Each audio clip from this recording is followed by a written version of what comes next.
बिहार की राजनीति में मुस्लिम वोटरों की काफी अहम भूमिका रही है। अब्दुल गफूर 1973 से 1975 तक बिहार के मुख्यमंत्री भी रह चुके हैं। बिहार में करीब 17.7% मुस्लिम आबादी है। आजादी के बाद बिहार के मुस्लिम कांग्रेस के परंपरागत वोटर थे।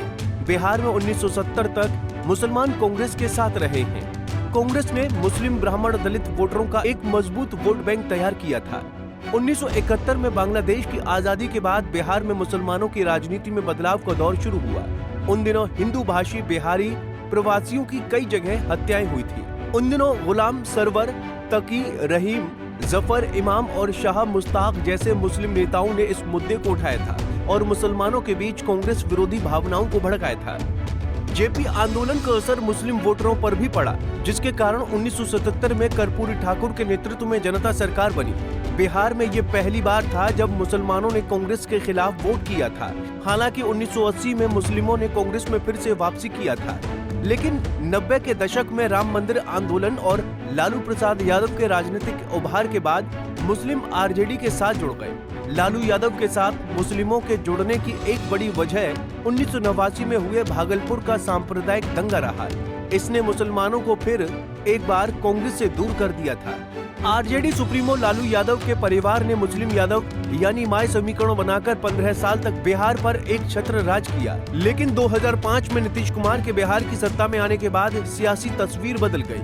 नीतीश कुमार ने मुस्लिम वोटों में अपना सियासी आधार बढ़ाने के लिए पसमंदा मुस्लिम का दाव चला।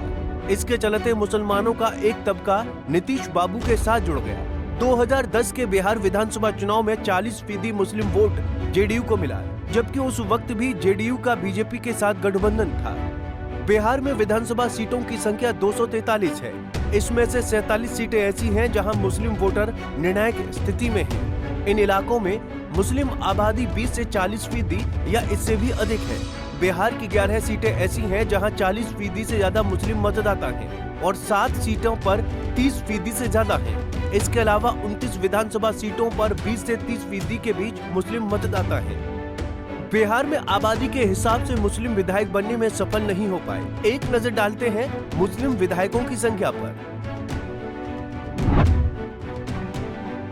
1992 के पहले चुनाव में बने थे 24 मुस्लिम विधायक। 1957 में 25 और 1962 में बने थे 21 मुस्लिम विधायक।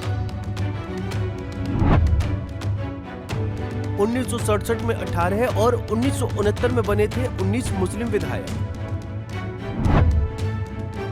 1972 और 1977 के चुनाव में बने थे 25 मुस्लिम विधायक। 1980 के चुनाव में बने थे 28 मुस्लिम विधायक। 1985 में 34 मुस्लिम विधायक जीतने में रहे थे सफल। 1990 में विधानसभा पहुंचे थे 20 मुस्लिम विधायक।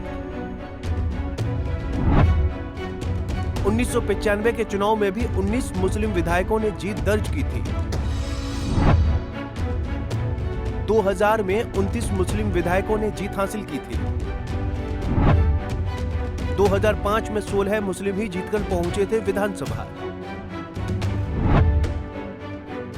2010 के चुनाव में 19 मुस्लिम विधायकों ने जीत दर्ज की थी।